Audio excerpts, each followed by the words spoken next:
বিসমিল্লাহির রহমানির রহিম। আন উমরিহি ফীমা আফনাহু। 90 বছরের জীবন আল্লাহ তোমাকে দিয়েছিল, সময়টা বুঝিয়ে দাও। কিয়ামতের দিন 5টি প্রশ্ন করা হবে বান্দাকে। তার প্রথম প্রশ্ন হলো, এ আব্দুর রহমান, তোমার জীবনের সময় ছিল 80 বছর। প্রতিটি বছরে 12টা মাস ছিল, প্রতিটা মাসে 30টা দিন ছিল, প্রতিটা দিনে 24টা ঘন্টা ছিল, প্রতিটা ঘন্টাতে 60টা মিনিট ছিল, প্রতিটা মিনিটে 60টা সেকেন্ড ছিল। 1 সেকেন্ড, 1 মিনিট, 1 ঘন্টা, 1 দিন, 1 সপ্তাহ, 1 মাস, 1 বছর, 2 বছর, এইরকম করে করে 80 বছর আল্লাহকে কিয়ামতের দিন বুঝিয়ে দিতে হবে। হে মানুষ রে, দুনিয়াতে হুড্ডু হয়ে ঘুরে বেড়ালে চলবে না। আল্লাহ হায়াত দিয়েছে, হায়াতের হিসাব তিনি নেবে। ভাবিয়েন না যে আল্লাহ পাগল এমনি সৃষ্টি করেছে, না। প্রতিটি সেকেন্ড আল্লাহ আপনার কাছে বুঝে নিবে, তিলে তিলে তিলে তিলে বুঝিয়ে দিতে হবে। আপনি কি ভাবছেন যে এমনি খাবো কামাবো? না, আপনার প্রতিটা মিনিট আল্লাহর কাছে কত গুরুত্ব আপনি জানেন না। আল্লাহ বলছেন প্রতিটা সেকেন্ড আমাকে বুঝিয়ে দিতে হবে। এই বুঝানোটার নাম বলা হয় ইন্না ইলাইনা ইয়াবাহুম সুম্মা ইন্না আলাইনা হিসাবাহুম। আল্লাহ বলছেন আমার কাছে তোদের আসতেই হবে। আল্লাহ বলছেন হিসাব দিতে হবে, লয় দিতেই হবে, পালাবার কোনো উপায় থাকবে না। প্রতিটা সেকেন্ড। এখন বলুন, সময়ের গুরুত্ব কম না বেশি? হ্যাঁ, সময়ের গুরুত্ব কম না বেশি? অনেক বেশি। এজন্য কার কখন মওত হবে, মৃত্যু হবে, এটা আমরা কেউ জানি না। জানি না, কিন্তু বড় দুঃখ লাগে। একটু হ্যাঁ না বলবেন। মসজিদের মুলি সাহেব বলছে, চাচা 45 বছর বয়স, দাড়ি ছাড়বে না? তখন বলছি এখনো তো পতাপুতি হলো না, তো কি করে দাড়িটা রাখি? এরকম মাল আছে না নাই? এরা কথা বলে না। 50 বছর বয়স, সকাল বিকেল ক্রিম পালিশ করছে, খালি দেখা যায় যে জোয়ান হওয়ার চেষ্টা করছে। জি, একটা মুলি সাহেব বলছে, চাচা নামাজ পড়বে না? কইছে নামাজের সময় হয়নি। মনে হয়েছে যে ফেরেশতার খালাতো ভাই, ও কবে মরবে এটাও জানে। বলছে সময় হয়নি। আরে সময় হয়নি মানে ও জানে, তাই এতদিন সময় ওর আছে। ঠিক বললাম না ভুল বললাম? বলছে সময় হয়নি, তার মানে কি ও জানে যে এখন আমার 30 বছর সময় আছে। আপনারা এবার সবাই বলুন, ভাই কালকে বেঁচে থাকবে এই গ্যারান্টি আছে? কি করা হবে? এজন্য নবী বলেন না, আন উমরিহি ফীমা আফনাহু। তোমার জীবনের 80 বছর সময়টা আমি আল্লাহকে বুঝিয়ে দিতে হবে। অতএব সময় নিয়ে কোন রকম বাহানা চলবে না। জ্ঞান হয়েছে তোমার উপরে, নামাজ ফরজ হয়ে গেছে, মসজিদে ঢুকে যাও। কারণ কাল সকালে মসজিদে মৃত্যুর ঘোষণা হয়ে যেতে পারে, এই গ্যারান্টি পৃথিবীর কেউ দিতে পারবে না। সময়ের গুরুত্ব কত জানেন? 2টি হাদিস নিয়ে আসবো। আজকের টোটাল বক্তব্য 2টি হাদিসের পুরো শেষ, আবার আসবে। দ্বিতীয় নম্বর, নবী বলেন ওয়ান শাবাবিহি ফীমা আবলাহু। প্রতিটি মানুষকে জিজ্ঞাসা করা হবে তোমার যৌবনকাল সম্পর্কে। যৌবনকাল কেমন করে অতিবাহিত করেছ? যৌবনকাল আল্লাহর ইবাদত করেছো কি করনি? যৌবনকাল কেমন করে কিট কাটিয়েছ? যৌবন সম্পর্কে সবাইকে হিসাব দিতে হবে। আর এখন যুবকেরা সব রকম ফাহিসা কাজ করে, তবে সবাই নয়, মাফ করবেন। এখন যত খারাপ কাজ বেশিরভাগ যুবক ছেলেরা করে। আমি কথা কি ঠিক বললাম? বললাম ঠিক বলেছেন। অথচ যুবকরা হলো ইসলামের সোনার টুকরা, হীরের টুকরা। ইসলামের কি অবদান রেখেছে যুবকেরা আপনারা জানেন না। নবীজি বলেন, শুনে নাও, কিয়ামতের দিন যেদিন কোনো ছায়া থাকবে না, যেদিন মানুষেরা বাঁচাও বাঁচাও বলবে, আর নবী বলবে ইয়া নাফসি করবে, যেদিন কেউ কোন রকম দয়া করবে না, সেদিন মানুষেরা বলবে বিচার কেন হয় না, বাঁচাও বাঁচাও, কারণ সূর্যের তাপে মানুষেরা পূর্বে কোনো ছায়া থাকবে না। নবীজি বলেছেন, সেদিন একটা ছায়া থাকবে কিয়ামতের ময়দানে, ওটা আল্লাহর রহমতের ছায়া, বরকতের ছায়া, আল্লাহর আরশের ছায়া। 660 নম্বর হাদিস বুখারী শরীফের ভিতরে, ওটা আল্লাহর আরশের ছায়া। নবীজি বলছেন, আল্লাহর আরশের ছায়াতে 7 প্রকার মানুষকে স্থান দেওয়া হবে। ওই 7 জনের ভিতরে দ্বিতীয় নম্বর হলো ওয়ারাজুলুন যাকাত। আর দ্বিতীয় নম্বর নবীজি বলেছেন, ইবসাবাতুন ইউদিল্লুহুমুল্লাহু তাআলা ফি দিল্লিহি ইয়াউমুল লা দিল্লু ইল্লা দিল্লু, আল ইমামুন আদিল ওয়া শাবুন নাশা ফি ইবাদাতিল্লাহ। আল্লাহর ইবাদত করো। তাই নবীজি বলছেন, দ্বিতীয় প্রশ্ন কিয়ামত। সবাই বলুন না রে বাবা, 50 টাকা। মাশাআল্লাহ, লিল্লাহি তাকবীর। এবার বলেন ভাই, ডাবের দাম কত? 50। আর নারকেলের দাম 20 টাকা। মানে মানুষও বুঝছে যে ডাবটা যুবক, ওর মূল্যটা বেশি, আর নারকেল থুবড়ি মাল, লোকের কাছে দাম। কথা কি বুঝতে পারে? হ্যাঁ না বলেন এরা? ডাব মানে যুবক, যুবক কোচি, ওর দ্বারা সব রকম ইবাদত করা সম্ভব, কিন্তু বৃদ্ধ মানুষের দ্বারা সব ইবাদত করা সম্ভব নয়। কত প্রমাণ দিব? ইসলামে এমন একটা ইবাদত আছে, বৃদ্ধর জন্য মাপ, শিশুদের জন্য মাপ, নারীদের জন্য মাপ, শুধুমাত্র যুবকদের জন্য। ওই ইবাদতটার নাম জিহাদ। বুড়ারা মাইনাস পাবি না, তাহলে যুবকের মূল্য আল্লাহর কাছে বেশি। কথা কি বুঝতে পারলেন আমরা? যুবক যা ইচ্ছা সেটাই করতে পারে, এরা সমাজ পরিবর্তন করতে পারে, এরা দুনিয়াটাকে পাল্টে দিতে পারে। রসুলের সঙ্গ নিয়ে জাহিলিয়াত দূর করেছিলে। বুড়া না জোয়ান? জোয়ানেরা। আবু বকর জোয়ান, উমর জোয়ান, আবু হুরায়রা ছোট নাবালক, সবাই জোয়ান। এই জন্য রসুল বলছেন, আমি বুড়াদের দ্বারা বাধা প্রাপ্ত হয়েছি।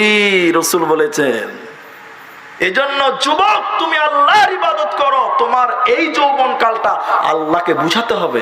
এখন যে বলছে যে আমার তো মুলি সাহেব 60 বছর বয়স, তা আমি কি করব? দাদা, তোমারও একদিন 30 বছরের জীবন ছিল। ছিল কি ছিল না? ছিল। আফসোস করতে হবে। আর একটা হাদিস বলবো, ওইটা একটা লম্বা আলোচনা আছে। যৌবন কাল, যদি কিয়ামতের দিন বাঁচতে চান, যৌবন কালে কি করতে হবে শুনলেন? যুবকদের স্পেশাল কিছু আমল আছে যেগুলো অন্য কেউ করতে পারে না। তার মধ্যে একটা বললাম জিহাদ, দ্বিতীয় নম্বর আমল হলো হালাল ইনকাম। মাল ইনকাম করতে হবে। এখন বুড়া মানুষ, এদিকে দেখেন, এখন শরীর স্বাস্থ্য কমে গেছে, শক্তি লোড দিতে পারছে না, রোদে থাকতে পারে না, হাঁটা চলা করতে পারে না। ও এখন কামাই করবে না, ওখানে বসে বসে খাবে। আর যেটা একটা জওয়ান, ওকে কামাই করতে হবে। কথা কি ঠিক বললাম না? বললাম কেন? হালাল ইনকাম করা ফরজ। আল্লাহ কোরআনে বলছেন, 2টি দলিল দিচ্ছি কোরআন থেকে। এক, আল্লাহ বলছেন আর রিজালু কাওয়ামুন আলান নিসা। এরপরে কি বলছেন? তোমরা বেটা ছেলেরা হলো মেয়েদের গার্জেন। এটা আল্লাহ বলেছেন। মেয়েদের গার্জেন কে? ছেলেরা। এরপর আল্লাহ বলছেন কেন তোমরা গার্জেন? বলছে ওবিমা আনফাকু মিন আমওয়ালিহিম। ইনকামের দায়িত্ব বেটা ছেলেদের। কাদের? বেটা ছেলেদের। দ্বিতীয় হলো ফাইযা কুদিয়াতিস সালাতু ফান্তাশিরু ফিল আরদি, যখন তোমাদের নামাজ হয়ে যাবে তখন তোমরা ময়দানে জমিনে বেরিয়ে যাও। এই গ্রামে গ্রামে আইসক্রিম বিক্রি করে খাওয়া হালাল ইবাদত। ইবাদত কিনা বলুন? নেকি পাওয়া যাবে, নেকি নেকি নেকি। মুনিশ খাটেন জমিনে, ভাবছেন যে টাকা পেলাম শেষ না, নেকি পাওয়া যাবে। ইবাদত হালাল রুজি ইনকাম করা যুবকদের জন্য ইবাদত, নেকির কাজ, ফরজ ইবাদত। দুটি যুক্তি আপনাকে মিলাতে হবে।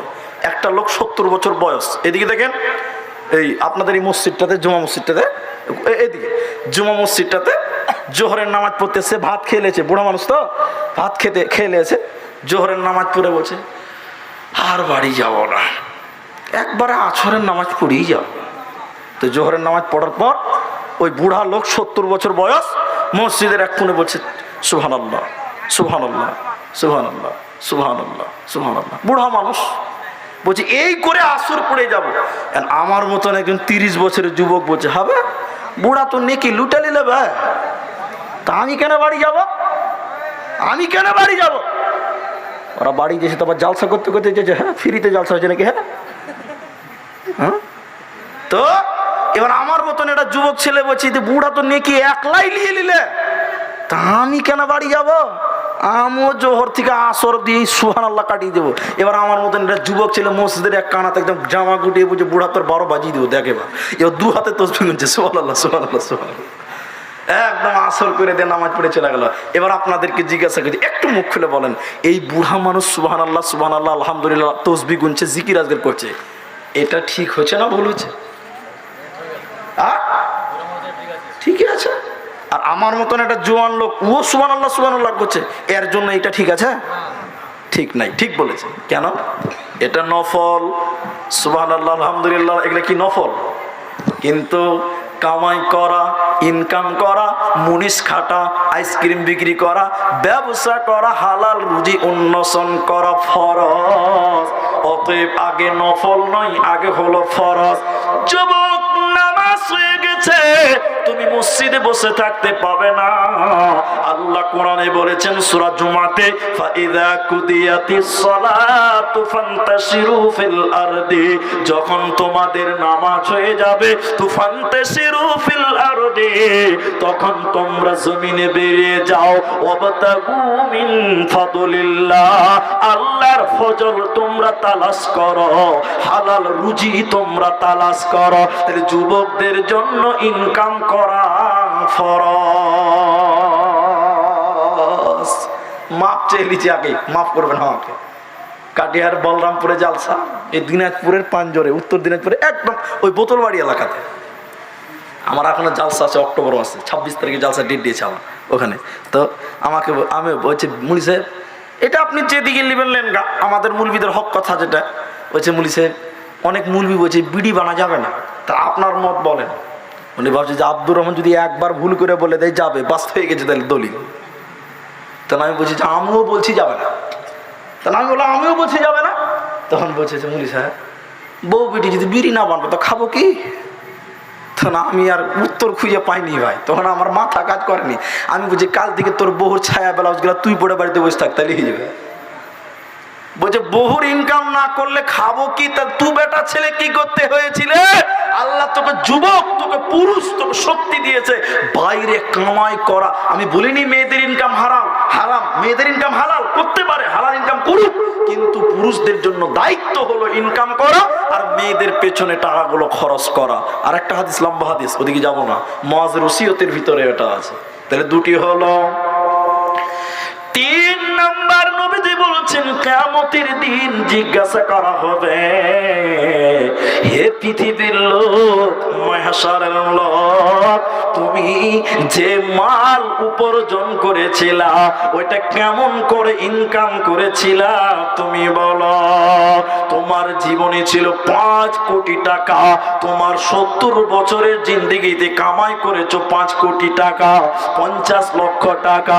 এই 50 লক্ষ টাকা কেমন করে উপার্জন করলে, কিভাবে কামাই করলে, এই সোর্সটা তুমি আমাকে, আল্লাহকে বুঝিয়ে দাও। তাহলে তুমি যে মালিক হয়ে করেছো টাকার, কিভাবে টাকা এসেছে আপনাকে পুলিশকে ইনকোয়ারি দিতে হবে না, আপনার কিনা আল্লাহকে ইনকোয়ারি দিতে হবে।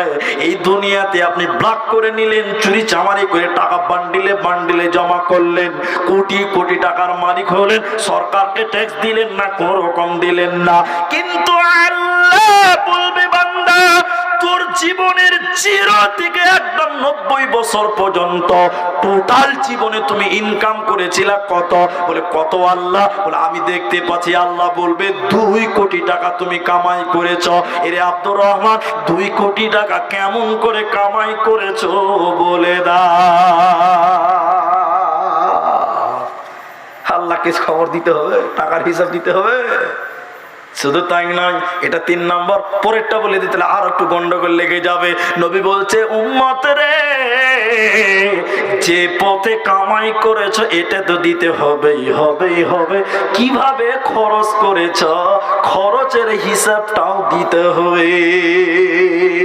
আমার টাকা যা মনে হয় তাই করো না, ইসলাম বলছে যেদিকে খরচ করতে আদেশ করেছি ওই দিকে তোকে খরচ করতে হবে। এই 4টাকে রেখে দিলাম, 4টাকে রেখে দিলাম, এবার 2টো গিলে একটু লড়াই করবো। এক, কি করে কামাই করেছো, বাস একটা হলো। খরচ করলে কি হবে, কম জ্বালাল হয়, হিসাব দেন। এখন আপনি আমরা বলি, সবাই বলি একটু, আমরা আল্লাহকে হিসাব দিতে পারবো তো? একটু হ্যাঁ না বলুন। কেউ পারবে না, পারবে? অসম্ভব। এই জন্য রসুলের হাদিস রয়েছে, পৃথিবীর কিয়ামতের দিন মানুষেরা নিজেরা আল্লাহকে হিসাব দিবে তো দূরের কথা, নিজের আমলের দূরে জান্নাতে যেতে পারবে না, জাহান্নাম থেকে বাঁচতেও পারবে না। সেই হাদিস। আল্লাহর দয়া দিয়ে জান্নাত যেতে হবে। ওই আল্লাহর দয়া নিয়ে বক্তব্য অন্যদিন রাখবো। যেটা আমি বলছি, আমরা কেউ আল্লাহকে হিসাব দিতে পারবো না, পারবো?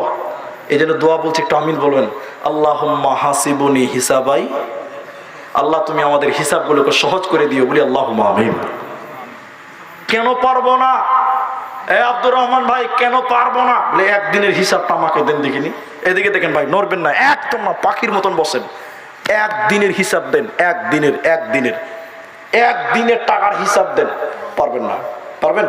আমি আপনাকে জিজ্ঞাসা করছি, এদিকে দেখেন ভাই, একদিনের হিসাব দেন, টাকা কেমন করে খরচ করলেন? বলছে দিছিলেন। বলে কি করলেন? ফজরের আজান দিল, নামাজ পড়ে চা খেতে গেলাম, 20 টাকার চা খরচ হয়েছে। আল্লাহ বলছে ঠিক আছে, ওটা প্রয়োজন ছিল, খেলি, ঠিক আছে। তারপরে সকাল 8টার সময় একটা ইয়েতিম কান ছিল রাস্তাতে, ওকে 200 টাকা দিয়ে একটা জামা কিনে দিলাম। আল্লাহ বলছে ঠিক আছে, ভালো কাজ। এটা বিধবা, স্বামী নাই, ওকে দিলাম 1000 টাকা। আল্লাহ বলছে ঠিক আছে, ভালো করলি। জালসার লিগে চাঁদা তুলছিল, ওখানে দিলাম 2000। আল্লাহ বলছে ঠিক আছে, তাও ঠিক আছে। তারপরে কি করলি? একটা মাদ্রাসার জন্য এসেছিল, দিলাম 200 টাকা, ঠিক আছে। তারপরে কি করলি? বলে পার্টির নেতারা গান করবে, চাঁদা চাইছিল, তো 20 টাকা দিয়েছি। আল্লাহ বলছে কেন দিলি বল? বাস হয়ে গেছে। আল্লাহর কেন, আল্লাহ যদি বলে কেন, বাস ডাম্পার ফেসে গেছে, আর আগাবে না। একটু হ্যাঁ না বলুন, পারবে? আল্লাহর কেনর উত্তর দেওয়ার মতন ক্ষমতা কারো আছে? পৃথিবীর কোনো ক্ষমতা নেই যে আল্লাহর কেনর উত্তরটা সে দিতে পারবে। এই ক্ষমতা পৃথিবীর কারো হবে না। হবে? টাকা কোন দিকে চেয়েছে কোনো হুঁশ আছে? আল্লাহ বলবে কেন, কি? উর্দুতে হিন্দিতে বলে কিও, আমাদের আসামি ভাষায় বলে কিও। আসামে যারা থাকে জানেন কিও, আর বাংলায় বলে কেন। আল্লাহ খালি বলবে গান করার লিগে 100 টাকা দিয়েছিলি কেন, বাস তোর সব ক্ষমতা শেষ। আল্লাহর কেনর জবাব দেওয়ার মতন ক্ষমতা আমাদের কাউরি হবে। রেডি করেলেন। 2 নম্বর, 3 নম্বর হলো কিভাবে কামাই করেছো কিয়ামতের দিন জবাব দাও, আর কিভাবে খরচ করেছো সেটাও জবাব দাও। তাহলে খরচ করতে হবে যেভাবে আল্লাহ বলেছেন, যেভাবে রাসূলুল্লাহ বলেছেন, ওইভাবে খরচ করো, অন্যথায় বাঁচার উপায় রবে না। একটা রেখে দিয়েছে জমা। এবার আরেকটা হাদিস শুনেলেন, তিরমিজির বর্ণনা, ইগতানিম খামসান ক্বাবলা খামসিন, নবী বলছেন 5টা জিনিসকে নিয়ামত মনে করো, 5টা জিনিস চলে যাওয়ার আগে, 5টা জিনিসকে নিয়ামত মনে করো, 5টা জিনিস চলে যাওয়ার আগে। 1 নম্বর নবী বলেন শাবাবাকা ক্বাবলা হারামিকা, যৌবনকে নিয়ামত মনে করো বৃদ্ধ হয়ে যাওয়ার আগে। সবাই বলি একবার, যৌবন কালটা আল্লাহর দেওয়া নিয়ামত। নিয়ামত কি নিয়ামত না? নিয়ামত। আরেকটা কথা না বলে পারছি না, একটু আগাতে পারছি না। আপনাদের এই মসজিদে চেয়ারম্যান আছে? চেয়ারম্যান আছে? এরা হ্যাঁও বলে না, নাও বলে না। চেয়ারম্যান বুঝেন না যে চেয়ারে বসে ওকে তো চেয়ারম্যান বলে? মসজিদে চেয়ারে বসে নামাজ পড়া লোক আছে? এই চেয়ারম্যানের কথা বলেছি। অনেক মসজিদে দেখছি ভাই চেয়ারম্যান মেলায়, মসজিদে যে বলছে চেয়ারটা লিয়াই রে নামাজ পড়ো, সারাদিন দাঁড়িয়ে দাঁড়িয়ে ক্যারাম খেলছে, মসজিদে যে বসে বসে নামাজ পড়ে চেয়ারে। এরকম লোক আছে না নাই? এরা বলে আছে না নাই? অনেক আছে, এখানে না থাকলে অন্য জায়গায় আছে। আর দেখেছেন কি দেখেননি কোন দিন? টাকা আবার পড়ে দিয়েছে রে ভাই। হ্যাঁ, তো যে তো আমি বলছি দেখেন, হারাম হালালের ফতোয়া দিতে পারবো না, যেটা আমি যেটা বলছি। হ্যাঁ শুনেন তো, এই যে বুড়া, এই যে দেখেন চেয়ারে নামাজ পড়ছে, এমনি পড়ে না, তার অনেক কারণ আছে। একটা কারণই খালি বলবো, বিষয়ের সঙ্গে আছে। একটা লোক যদি যৌবন কাল থেকে নামাজ না পড়ে, 55 বছর বয়সে নামাজ পড়ে, এদিকে দেখেন ভাই, আমার দিকে দেখেন, ও যখন রুকুতে যাবে, রুকু করা হবে ভাই, এই যে এই পিঠের ডাঁড়ি, হেলিকপ্টারের হাড্ডি যেটা বলছে, জি ওটা বেঁকা হবে? ও কোনোদিন রুকু করেনি, ও যখন রুকু করতে যাবে তখন এরকম থাকবে, জি হবে। বসুক বসুক, আর জ্বালায় না রাখে, কত কষ্ট করে দাঁড়িয়েছে, আপনারা ডিস্টার্ব করছেন। তো একটা লোক কোনোদিন নামাজ পড়লো না, বৃদ্ধ বয়সে নামাজ পড়তে গেলে সে ভালো করে সাজদা দিতে পারবে না। আপনারা একটু হ্যাঁ বলুন। এই যে হাতটা বাঁকা করতে হবে, এই হাড্ডি বাঁকা হবে। যৌবন কাল যে কি নিয়ামত, আল্লাহ রসুল বলেছেন ইগতানিম খামসান, তোমরা 5টা জিনিসকে সম্পদ গনিমত মনে করো। তার একটা হলো শাবাবাকা ক্বাবলা হারামিকা, যৌবনকে নিয়ামত মনে করো বৃদ্ধ হয়ে যাওয়ার আগে। নাম্বার 2 সিহাতাকা ক্বাবলা সাকামিকা সুকুমিকা, সুস্থ শরীরকে নিয়ামত মনে করো অসুস্থ হয়ে যাওয়ার আগে। তাহলে অসুস্থ সুস্থ শরীর একটা নিয়ামত। মানুষের জীবনে একটা রোগ আসবে, মানুষের বয়স যখন 40 ক্রস করে 50-এ যাবে, তখন হাই প্রেসার হবে, নাহলে লো প্রেসার হবে, প্রেসার হবে, সুগার হবে, থাইরয়েড হবে, বিভিন্ন রোগ হবে। তো নবী বলেন যতদিন তুমি সুস্থ ছিলে বেশি বেশি করে আল্লাহকে সাজদা করে নাও, নফল নামাজ পড়ে নাও, কারণ যখন তুমি রোগা হয়ে যাবে আল্লাহকে আর সময় দিতে পারবে না। এই জন্য নবী বলেছেন 5টা জিনিসকে নিয়ামত মনে করো। 2 নম্বর সুস্থ শরীর একটা নিয়ামত। 3 নম্বর নবীজি বলেছে সময় একটা নিয়ামত, হাত ছাড়া হয়ে যাওয়ার আগে। আর 4 নম্বর মাল একটা নিয়ামত, হাত ছাড়া হয়ে যাওয়ার আগে। এই দুটো নিয়ে ওই হাদিসটা তো আবার ঠেকিয়ে দিচ্ছে আপনাকে। সময় একটা নিয়ামত, মাল একটা নিয়ামত, যাও প্রথম হাদিসে আমরা পেয়েছি, কিন্তু ভুলবেন না কথাগুলো। এবার চল, টাকা একটা নিয়ামত, ওখানে আছে কি বলেছি? টাকা পেয়েছো যেখানে সেখানে খরচ করতে পারবে না, কথা মনে আছে কিনা আপনাদের? হ্যাঁ না বলুন। এবার চল, বলে এটা আবার কেমন? সময় একবার, টাকা একবার, নিয়ামত আসবে টাকা ফুরিয়ে যাওয়ার আগে। এই উদাহরণ দিতে গেলে একটু শুনতে হবে, কষ্ট করতে হবে। কথাটা কি? এখন আমার বাপ বা আমি মনে করেন 5 কোটি টাকার মালিক, বড় বড় ফ্যাক্টরি আছে, কোম্পানি আছে। তো এখন বেটারা সব বিয়ে শাদী করেছে, এখন আমি মালিক, কোটি কোটি টাকার মালিক। বয়স এখন আমার 70-75 হয়ে গেছে। সকালবেলা বড় বৌমার কাছে চা খেয়ে বলছি, ছোট বৌমাকে বলছি, বৌমাকে চা খেলাম। তার মানে কি বলুন তো? ব্রেন কাজ করছে না। তো ছেলেরা দেখছে যে যা বাবা এত বড় লোক, এত টাকা পয়সা, এত কিছু হিসাব রাখে, চাটাই মনে রাখতে পারছে না, তো ব্যবসা কি করে কন্ট্রোল করছে আমার বাপ? 3 ভাই মিলে টাকা পয়সা ব্যবসা বাণিজ্য সব ভাগ করে নিবে। ভাগ করে কি করেন আপনার দিকে? এই উদাহরণটা শুনেন, বুঝতে পারবেন।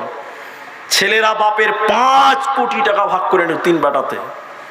এখন বাপ ছিল কোটিপতি, সব ভাগ করে নিয়ে গেছে। বাপ এখন কোটিপতি না ভিখারি?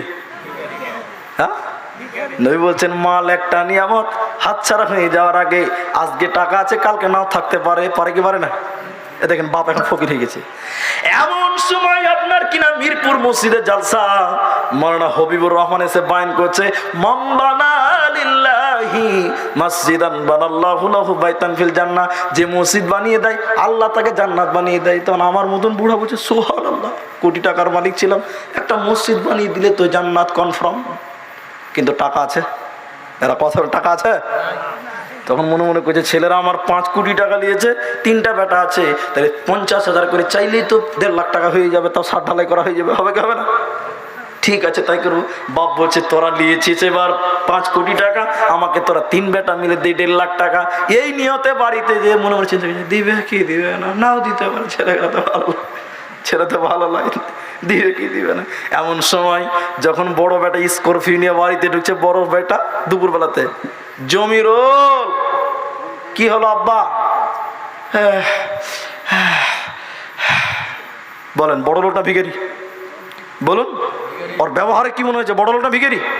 নবী বলছে ভিখারি হয়ে গেছে। দেখেন কি হয়েছে আব্বা বলো না। 50,000 টাকা। তুমি টাকা কি করবে আব্বা?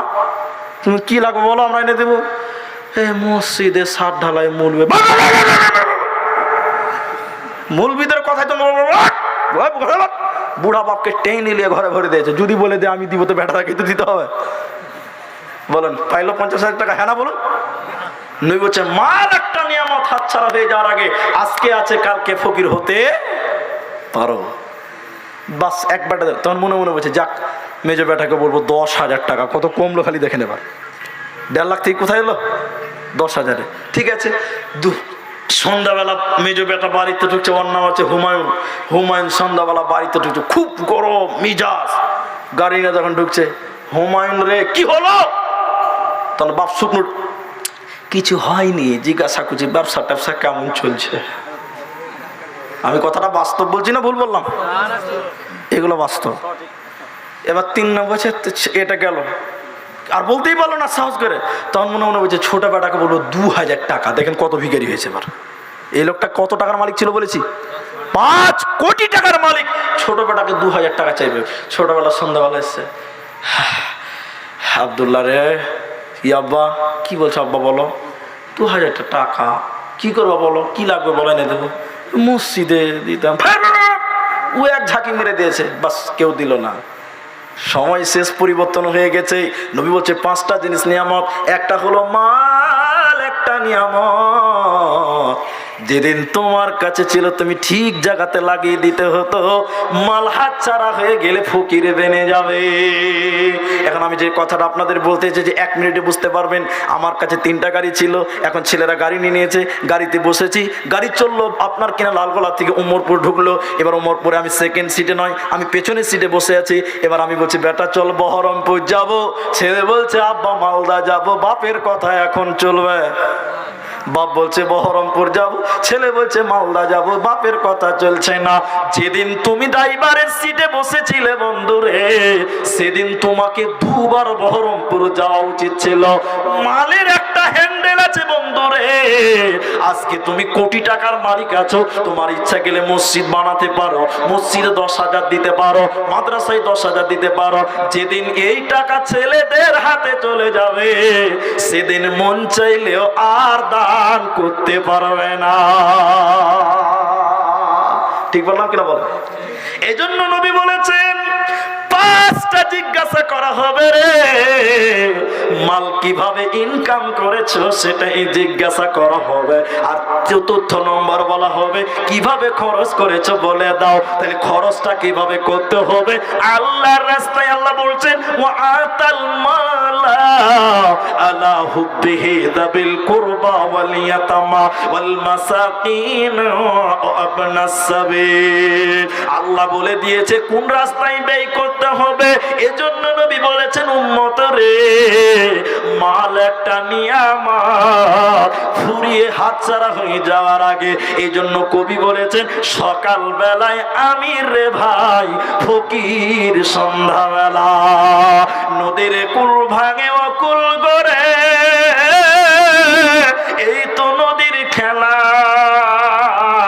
সকাল বেলায় আমির রে ভাই ফকির সন্ধ্যাবেলা। সে নদীর ধারে কোন ভরসায় এর বাদলি বাসা সুখের আশা। যখন ধরলো ভাঙন পেলি না তুই পারে যাওয়ার ভেলা। এই তো বিধির খেলা রে ভাই, এই তো বিধির খেলা। সকাল বেলায় আমির রে ভাই ফকির সন্ধ্যাবেলা। এক টাকাও কাজে আসবে না। শুনেলেন? তাহলে চারটা প্রশ্ন বলেছি, তিনটা নিয়ামত বললাম। যৌবন একটা নিয়ামত বৃদ্ধ হয়ে যাওয়ার আগে, সময় একটা নিয়ামত হাতছাড়া হয়ে যাওয়ার আগে, মাল একটা নিয়ামত হাতছাড়া হয়ে যাওয়ার আগে, আর বলেছি সুস্থ শরীর একটা নিয়ামত হাতছাড়া হয়ে যাওয়ার আগে। পঞ্চম নম্বর নবীজি বলছেন হায়াতাকা কাবলা মাউতিকা, মৃত্যুর আগে হায়াতটাকে তোমরা নিয়ামত মনে করে নাও। চলুন মেন বিষয়ে আমরা যাই। পাঁচটা প্রশ্ন সবাইকে করা হবে। তোমার সময়, তোমার জীবনটা আপনার আল্লাহকে বুঝিয়ে দিতে হবে। তোমার যৌবনকাল আল্লাহকে বুঝিয়ে দিতে হবে। কিভাবে ইনকাম করেছো সেটা আপনাকে বুঝিয়ে দিতে হবে। কিভাবে খরচ করলেন সেটা বুঝিয়ে দাও। ইয়াতি আলান নাসি জামানুন, হযরত আবু হুরায়রা আফসোস করে নবীজি বর্ণনা করছেন। নবীজি বলছেন এমন একটা জামানা আসবে রে, মানুষেরা পরোয়া করবে না, তাওয়াক্কুল করবে না কিভাবে সে উপার্জন করলো। 5 নম্বর যেটা প্রশ্ন করা হবে বন্ধুরে, যা জেনেছো তা মেনেছো কিনা। বাস দেখেন এদিকে, যা জেনেছো তা মেনেছো কিনা, যা জানতে তা মানতে কিনা। এখন আপনারা সবাই একটু মুখ খুলে বলেন আমরা যা জানি তা মানি। একটু বলুন যা জানি মানি, মানি না। যা জানি আমরা তা মানি না। জিজ্ঞাসা করা হবে যা জানো তা মেনেছ কিনা, যেটুকু জ্ঞান অর্জন করেছিল তা মেনেছ কিনা। এই জন্য একজন বলছে জানার চাইতে না জানা ভালো, একজন বলছে শোনার চাইতে না শোনা ভালো। দুইটির পেছনে যুক্তি এবং দলিল আছে। বলে কেন শোনার চাইতে না শোনা ভালো, এটা কেমন কথা? রসুলের সাহাবীদের অভ্যাস ছিল ক্বালু সামি'না ওয়া আতা'না, সাহাবীরা শুনলেই মেনে নিত। এবার আপনি শুনলেন, জানলেন, দুটি হয়ে গেছে, কিন্তু মানলেন না। না জেনে শুনে না মানলে আপনাকে শাস্তি বেশি ভোগ করতে হবে। এই জন্য শুনেলেন, হাদিসে বলা হয়েছে কিয়ামতের দিন আল্লাহ তার বান্দাদেরকে ৫ম নম্বর বলবে যেটুকু জেনেছ সেটুকু কতটুকু কিভাবে মেনেছ আমাকে বুঝিয়ে দাও। সবাই জানেন এটা ঠিক ওটা ঠিক, কেউ কিন্তু মানি না। কিয়ামতের দিন এদের কোনো উপায় রবে না।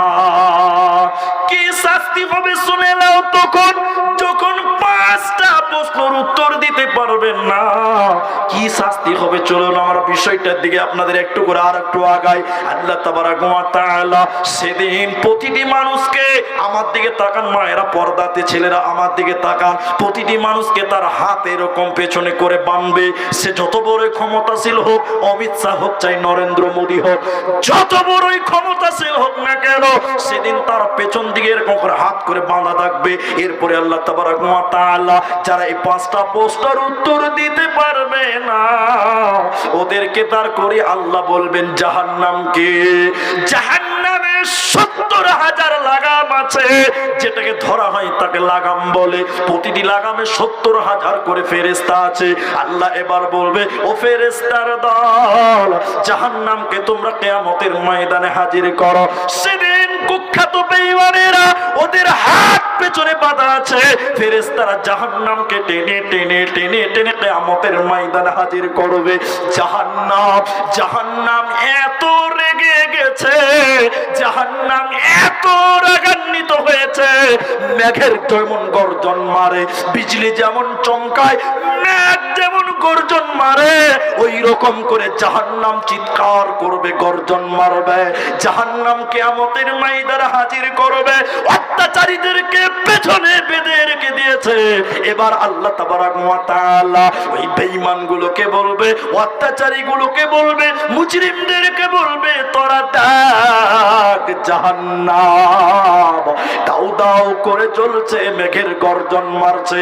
আল্লাহ কোরআনে আয়াত নাজিল করে বলছে, তখন আল্লাহ বলবে, হাদিহি জাহান্নামুল্লাতী কুনতুম তুআদুন, এটাই সে জাহান্নাম যে জাহান্নামের ব্যাপারে দুনিয়াতে তোমাদেরকে ওয়াদা দেওয়া হয়েছিল। মুলবিরা জাহান্নামের বয়ান করেছিল, তোমরা মাসকারা করেছিলে, বলেছিলে মরার পর কিছুই নাই। আল্লাহ বলবে, দেখলে বেঈমান, ওরে মুজরিমের ডাক জাহান্নাম, হাজিহি জাহান্নামুল্লাতী কুনতুম তুআদুন, আজকে তোদের এই জায়গাতে যেতে হবে রে, তোদের আজকে পালাবার উপায় রবে না, রবে না, রবে না। কি করলি তুই ভাবে এসে, মায়া জালে গেলি ফেসে, কি করলি তুই ভাবে এসে, মায়া জালে গেলি ফেসে, আজরাইল এসে ধরবে কোসে, কে বাঁচাবে তোর প্রাণ। ওরে মুসলমান তোরা হারাস না ঈমান, ওরে মুসলমান তোরা হারাস না ঈমান। যদি করিস না নামাজ রোজা, থাকবে না তোর পাপের বোঝা। যদি করিস না নামাজ রোজা, থাকবে না তোর পাপের বোঝা। মরণ কালে পাবি রে তুই জান্নাতি আদার। ওরে মুসলমান তোরা হারাস না ঈমান। সেদিন কোন রকম রেহাই হবে না। জাহান্নাম নিজের চোখে দর্শন হবে, নিজের চোখ সেদিন জাহান্নাম দেখবে। এরপর এই লোকগুলোর অবস্থা কি হবে? খেলা শেষ হয়নি এখনো। আল্লাহ এবার বলছে, তোদের জন্যই জাহান্নাম। কেনে কেনে আল্লাহ কেনে যাব? আল্লাহ কথাই বলছে, ইসলাউহাল ইয়াউমা বিমা কুনতুম তাকফুরুন। সূরা ইয়াসিন পরপর আয়াত। আল্লাহ বলছে, তোরা অস্বীকার করেছিস, তাকফুর, নাকচ করেছিলি, আল্লাহকে আমাকে নাকচ করেছিস, অস্বীকার করেছিস, এর জন্য তোদের এই জাহান্নাম যেতে হবে, এই জাহান্নাম। এবার কি হবে? হ্যাঁ, তোমার ফেরেশতা এগুলো খানক আমাদের নামে বদনাম লিখে রেখে দিয়েছে, এগুলো আমাদের নয়, এগুলো আমাদের না। তো তোর যে না, তুই কি করে বলবি রে? তুই তো প্রশ্ন উত্তর দিয়ে পারিস নি 5টা। আল্লাহ বলছে, হ্যাঁ। এবার আল্লাহ তাবারাক ওয়া তাআলা যারা দাঁড়িয়ে আছে কিয়ামতের ময়দানে, এই 5টা প্রশ্নের উত্তর দিতে পারবে না, তাদের আরো কনফার্ম জাহান্নামী বানাচ্ছে। কেমন করে দেখেন, অপরাধী প্রমাণ করছে কেমন করে। আল্লাহ তাবারাক ওয়া তাআলা তখন ওদের মুখে এই দুটি ঠোঁটকে সিলাই করবে। হাজি ভাই, দুটো মুখ যদি এরকম করে একটা এই কি বলে পিন মেরে দেয়, এরকম দুটো পিন যদি এরকম মেরে দেয়, মুখ দিয়ে কথা বার হবে? বাবা বাবা বাবা বাবা, কথা বার হবে না, বার হবে? আল্লাহ তাবারাক ওয়া তাআলা কি বলছেন? এই লোকগুলোকে তখন মুখে সেলাই করে দেওয়া হবে, মোহর মেরে দেওয়া হবে। কোরআনে আল্লাহ বলছেন, আল-ইয়াউমা নাখতিমু আলা আফওয়াহিহিম, সেদিন মানুষের মুখে মোহর মেরে দেওয়া হবে, মুখকে সেলাই করে দেওয়া হবে, মুখকে বন্ধ করে দেওয়া হবে, মুখের দ্বারা কথা বলা যাবে না। মুখের দ্বারা কথা হবে না। কিসের কথা হবে তাহলে? কি দিয়ে কথা বলবে মানুষেরা? মুখ তো সেলাই করে দিবে। আল্লাহ এরপরে বলছেন, ওয়াতুকাল্লিমুনা আইদিহিম, মা আমার, বোন আমার, আল্লাহ বলছেন মুখ বন্ধ হয়ে যাওয়ার পর মানুষের হাত কথা বলবে। সুবহানাল্লাহ বলবে না? হ্যাঁ জি, হাত কথা বলবে। আল্লাহ কোরআনে বলছেন, ওয়াতুকাল্লিমুন, কথা বলবে, জবান খুলবে। হ্যাঁ, আইদিহিম ইয়াদুন, মানে হাত। হাত কি বলবে শুনে নেন। দিয়ে ঘুষের টাকা গুনেছিল, সুদের টাকা গুনেছিল, গরিবকে থাপ্পড় মেরেছিল, অন্যায় করে জমি লিখে দিয়েছিল, দলিলে সই করেছিল। আল্লাহ তুমি বিচার করে দাও। মুখ বন্ধ হয়ে যাবে, হাত সত্য কথাগুলো বলবে, হাতের বলা হতেই না হতে পা বলতে শুরু করে দিবে। ওয়াতাশহাদু আরদুলহুম, মানুষের পা সেদিন বলবে, সাক্ষী দিবে। পা বলবে আল্লাহ হাত যা বলেছে সত্য কথা বলেছে। পা বলবে আল্লাহ হাত যা তোমাকে বলেছে সব সত্য। আমার পা দিয়ে হেঁটে হেঁটে গান শুনতে গেছিল, আমার পা দিয়ে হেঁটে হেঁটে ঘুষের টাকা আনতে গেছিল, বন্ধনের কিস্তি দিতে গেছিল। আল্লাহ তুমি বিচার করে দাও। সেদিন কোনো উপায় রবে না। এরই নাম কিয়ামত, এরই নাম কারিয়া। আল কারিয়া তোমাল কারিয়া, একেই বলা হয় গাসিয়া। হাল আতাকা হাদিসুল গাসিয়া, একেই বলা হয় হক। আল হক তোমাল হক। অতএব হুঁশিয়ার হয়ে যাও, সেদিন কোন রকম পালাবার ফাঁকি দেওয়া যাবে না। তওবা করো মুসলমান, তওবা করো। তওবা করে শুধরিয়ে নাও রাস্তা, কোন রকম উপায় থাকবে না। এই জন্য একটু জান্নাতের দিকে এক কদম আগাতে পারবেন না। মুহাম্মদ সাল্লাল্লাহু আলাইহি ওয়াসাল্লামের উম্মত মুহাম্মদ সাল্লাল্লাহু আলাইহি ওয়াসাল্লাম বলেছেন, 5টা প্রশ্ন উত্তর করে নাও, কবরে আসিও, মরিও, নাহলে কিয়ামতের দিন এক কদম জান্নাতের দরজার দিকে আগানো যাবে না, একটু আগাতে পাবে না। এই জন্য সময় থাকতে করো তওবা ওহে মুসলমান, সময় থাকতে হুঁশিয়ার হয়ে যাও। আমি আপনাদের দিনী ভাই, আমি পজিশন বুঝি, আল্লাহর দয়াতে অনেক কিছু শিখেছি, অনেক কিছু বুঝেছি। আমি আপনাদের এই বক্তব্য সারমর্ম তুলে দেওয়ার আগে 3টি কথা বলবো, তার মধ্যে আয়াত আনবো সূরা মুদাসসির থেকে। কিন্তু তার আগে আপনাদের সঙ্গে জরুরি কথা, আপনাদের সঙ্গে আয়াতটি শেষ করে জরুরি কথা বলবো, তার আগে উঠবেন না। আয়াতটা কি আছে এবার আমার দিকে তাকান। আপনি দুনিয়াতে উদাসীনতার জীবন করেন, নামাজ পড়েন না, আল্লাহকে মানেন না, রসুলকে মানেন না, মন মতলবি দুনিয়া করছেন। আবার আপনাদেরকে বলি, উত্তর সবাই দিবেন এটা আশা করি। আল্লাহ সৃষ্টি করেছেন এমনি না, কোনো কারণে। কারণটা কি? ওমা খালাকতুল জিন্না ওয়াল ইনসা ইল্লা লিয়াবুদুন। মানব এবং দানবকে সৃষ্টি করেছেন আল্লাহ শুধুমাত্র আল্লাহর ইবাদত করার জন্য। সবাই বলুন, ইবাদত করব কার? আল্লাহ। কুলিন্না সালাতি কুলিন্না সালাতি ওয়া নুসুকি ওয়া মাহইয়ায়া ওয়া মামাতি লিল্লাহি রাব্বিল আলামিন। আল্লাহ বলছেন, বলো আমার নামাজ, আমার কুরবানি, আমার জীবন, আমার মরণ লিল্লাহি রাব্বিল আলামিন, সব কিছু একজনের জন্য। সকলে জুড়ে বলুন, তিনার নাম আল্লাহ। তাহলে শুনেলেন, এবার আমি যে আখিরাত নিয়ে আলোচনা করছি, পরকাল নিয়ে আলোচনা করছিলাম, শেষ আয়াতটা আপনাদের গুছিয়ে দিব, 2 মিনিট লাগবে না, বুঝে নেবেন অল্পতে। একটা জান্নাতি দল, একটা জাহান্নামী দল, একটা জান্নাতি দল, একটা জাহান্নামী দল। জান্নাতীরা জান্নাতে চলে গেছে, আহলান সাহলান মারহাবা ওয়েলকাম জানাবে, সুস্বাগতম জানাবে। জান্নাতীরা জান্নাত চলে গেল।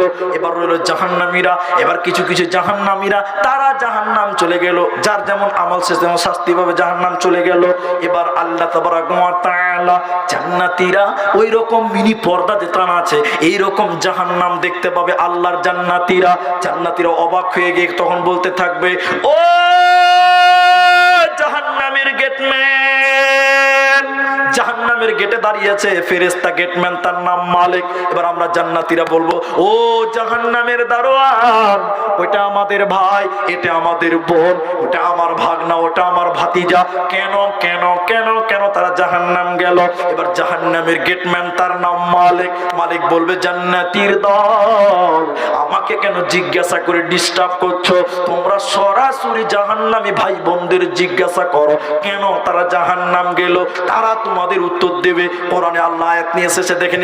এবার জান্নাতীরা মুজরিমদের ব্যাপারে প্রশ্ন করবে, ইয়াতাসাআলুনা আনিল মুজরিমিন। এ জাহান্নামীরা, কিসের কারণে তোমরা জাহান্নাম গেলে? কোন অপরাধে তোমরা জাহান্নাম গেলে বলো? জাহান্নামীরা কেঁদে কেঁদে কেঁদে কেঁদে চারটা কথা বলবে, চারখানা কারণ জাহান্নামীরা বলবে। ওই চারটার ভিতরে আমি যেটুকু নিতে চাই যে তাড়াতাড়ি আপনাদেরকে বলবো। প্রথম নম্বর, জাহান্নামীরা বলবে ক্বালু, তারা তখন বলবে লাম নাকু মিনাল মুসাল্লিন, আমরা দুনিয়াতে নামাজ পড়তাম না। তাহলে বেনামাজি জাহান্নাম যাবে, কার সন্দেহ আছে? এরা বলে না বেনামাজি জাহান্নাম যাবে, সন্দেহ আছে? নাই, সব বেনামাজি। আল্লাহ বলছে জাহান্নামের প্রথম কারণ নামাজ পড়িনি। দ্বিতীয় নম্বর, আমি যেটুকু বলতে ওয়ালাম না কোনো ইমুল মিসকিন, আমরা মিসকিনদের খেতে দিতাম না, দুস্থ গরিবদের খেতে দিতাম না। নাম্বার 3, ওয়া কুননা নাখুদু মাআল খাইদিন, অনর্থক বকবক করতাম, গীবাত করতাম, পরনিন্দা পরচর্চা করতাম। আর নাম্বার 4, এটাই গুরুত্ব, ওয়া কুননা নুকাযযিবু বিয়াউমিদ্দিন, আমরা আল্লাহর দিন, বিচারের দিন মানতাম না। দুনিয়াতে রং তামাশাই মেনেছিলাম, আল্লাহর দিন মানি নাই, আখেরাত মানি নাই, পরকাল অস্বীকার করেছিলাম, আখেরাতকে ভুলে গেছিলাম যে আল্লাহর সামনে 5টা জবাব দিতে হবে। এই দিন না মানার কারণে আল্লাহ আমাদেরকে জাহান্নাম দিল।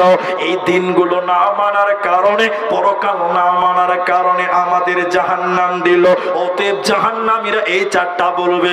শুধু তাই নয়, দুনিয়াতে আখেরাতকে স্মরণ করে তুমি দুনিয়া করো, না হলে বিপদ আরো কঠিন। অন্য জায়গাতে কিয়ামতের দিন আল্লাহ বলছেন তোরা জাহান্নাম কেন যাবি, তোরা শুনেলে 2টি কারণ আল্লাহ তুলেছেন। তার একটা হলো আল্লাহ বলছেন জাযাউ বিফাকা ইন্নাহুম কানু লা ইয়ারজুনা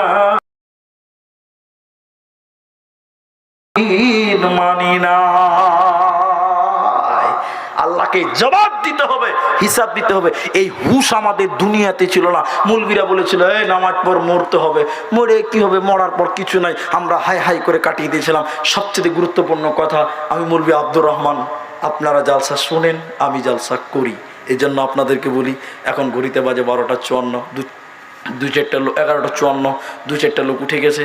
আলহামদুলিল্লাহ, আমরা একত্রিত হয়ে বসতে পেরেছি, এই জন্য আরেকবার বলি আলহামদুলিল্লাহ। আমি সাহস পাইনি যে আপনারা বসবেন, তবে হ্যাঁ আপনারা বসে আছেন। এক প্রোগ্রাম করে এসে আরেক প্রোগ্রামে বসেছি। আপনাদেরকে যে কথাটা আমি বলতে চাইছি, এখন আমি যেটা বলছি, 12টার পর লোক থাকে না, কিন্তু আজকে মিরপুরের মসজিদে জালসা। আমার ভাই আমাকে বললেন, এই জন্য আপনারা ভাই আরও আধা ঘন্টা টাইম আপনারা বসবেন, 12টা বেজে গেলেই চলে যেতে হবে। আল্লাহ কি এরকম হুকুম দিয়েছে নাকি রে বাবা, যে 12টার পর জালসা হারাম, এরকম আছে কি? আমি পাইনি এখন অবধি।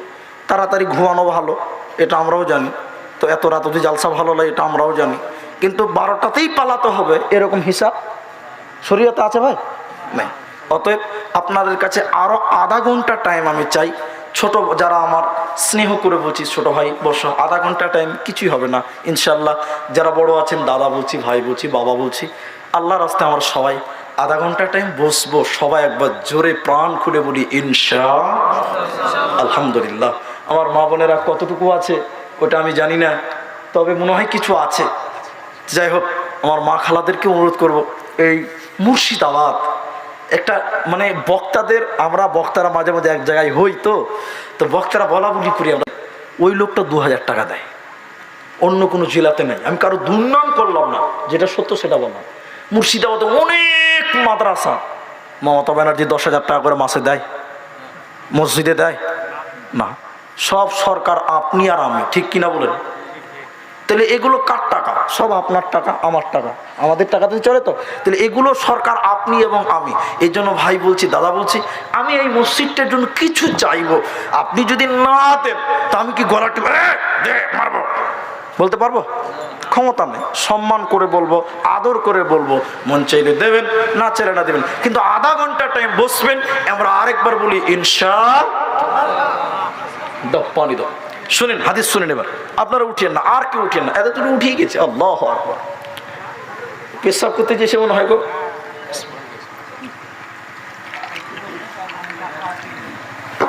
আলহামদুলিল্লাহ। তো আমি যে আপনাদের আলোচনায় নিয়ে আসছিলাম, সবচেয়ে কামিয়াবকে, যে পরকালে কামিয়াব হবে সেই হলো প্রকৃত কামিয়াব, নাকি বলছেন? মাধ্যমিক পাস, উচ্চ মাধ্যমিক পাস, গ্রাজুয়েশন কমপ্লিট করেছি, MA BEd সব ক্লিয়ার করেছি, pass pass pass pass pass. আল্লাহর আদালতে যদি ফেল করে যায় কোনো লাভ হবে না। তাহলে কামিয়াবি নিতে গেলে ওইখানে নিতে হবে। কে কামিয়াব? আপনি একটু ধৈর্য ধরেন। কামিয়াবকে, আপনার মা মরে গেছে, মাটি দিয়েছেন ক বছর? 5 বছর। বাপ মরে গেছে, মাটি দিয়েছেন ক বছর? 2 বছর। আস ভুলে গেছেন, তাদের মনে নাই। এখানে কথা বলবেন না, আমি যেটা জিজ্ঞেস সেটা বলছি। এখন আপনাকে বলছি, আপনার বাপের নাম আব্দুল্লাহ, আপনার দাদুর নাম হাবিবুল্লাহ, তার বাপের নাম আর বলতে পারছেন? পারছে? কেউ কেউ বলতে পারো। দাদুর বাপের নাম কেউ জানেন এখানে?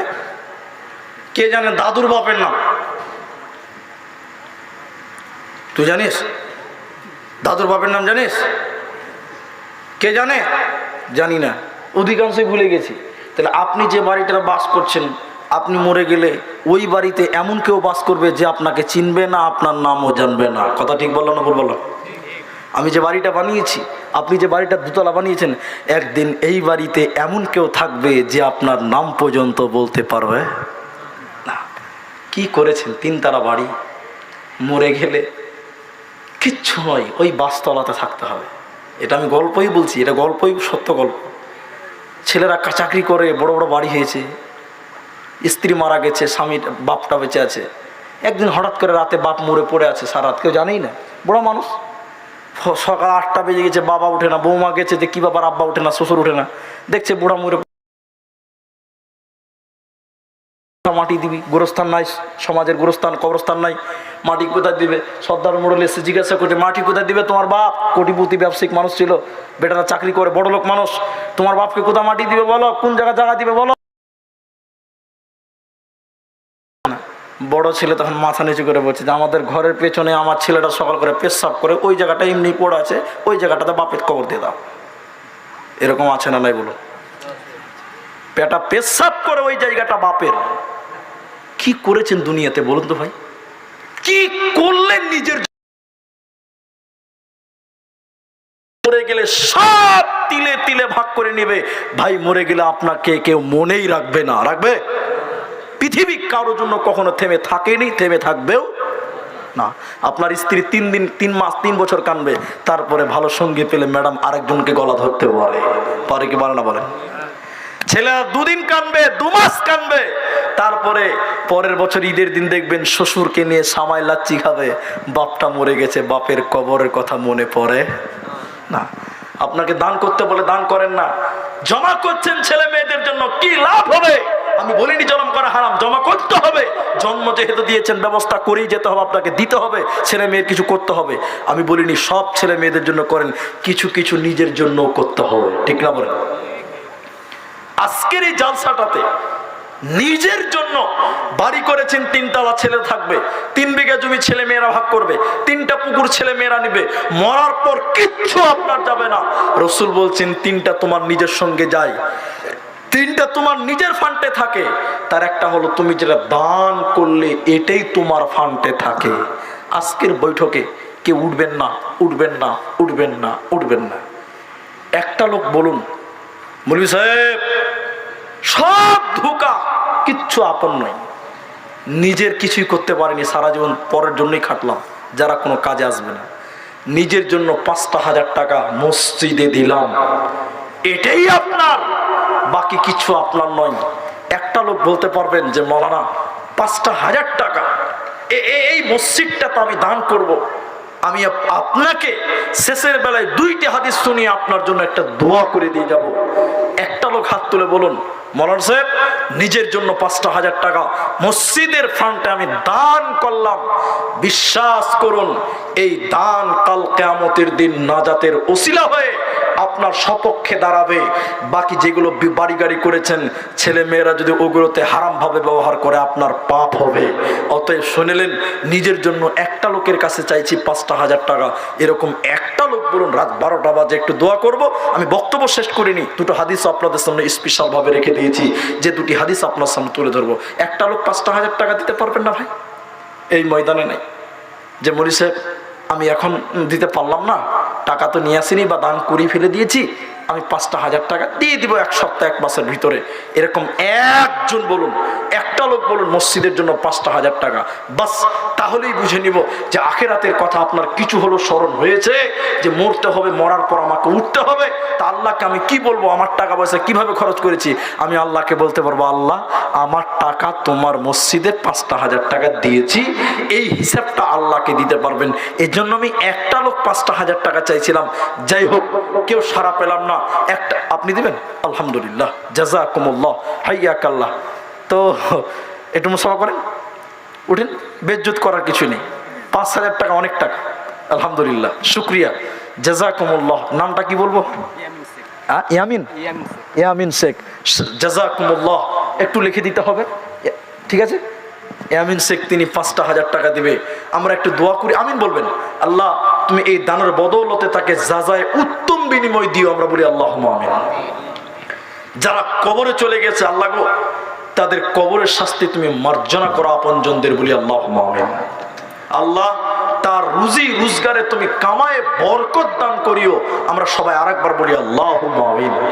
আল্লাহুম্মা সাল্লি আলাইহি, আল্লাহুম্মা বারিক আলাইহি। দুটি হাদিস বলবো, নড়চড় করবেন না। আর কেউ পারবেন? একটা পেয়ে গেছি, আমি যেটা চাইছিলাম একটা পেয়েছি। আপনি মনে করতে পারেন যে এটাই আমার সম্পদ, যা করেছেন ওগুলো ধোঁকা, সব পড়ে থাকবে, ছেলে মেয়েরা নেবে। মরে গিয়ে দেখবেন সব খালি, আমলনামায় কিচ্ছু করতে পারেননি। এই মসজিদে 5,000 টাকা দিয়েছিলাম, এটাই জলজল করবে আমলনামাতে, সুবহানাল্লাহ। সেদিন মিজানের পাল্লায় এটাই আপনি দেখতে পারবেন, মসজিদের 5,000 টাকা। যাক, আমি একজন চেয়েছিলাম, একজন দিয়েও দিলেন, আলহামদুলিল্লাহ। আমি হাদিসের জগতে যাব, তো একটা দিলেন। আর কেউ পারবেন গো? বলুন, চট করে বলুন যদি পারেন। তো 2 নম্বর একটা দিলে 2 জন হয়ে যাবে। এই ময়দানে আরেকটা লোক কেউ নাই যে আমি দিয়ে দিব, মরনা লিখে দেন। আল্লাহ আপনার বরকত দিবে কামাই রুজি রোজগারে, যদি পারেন সম্ভবত আপনি দিবেন। আর ওই মেয়ে লোকের ভলেন্টিয়ার ওরা আছে না, ওরা করাই আছে। আর মা বোনদের প্যান্ডেলেও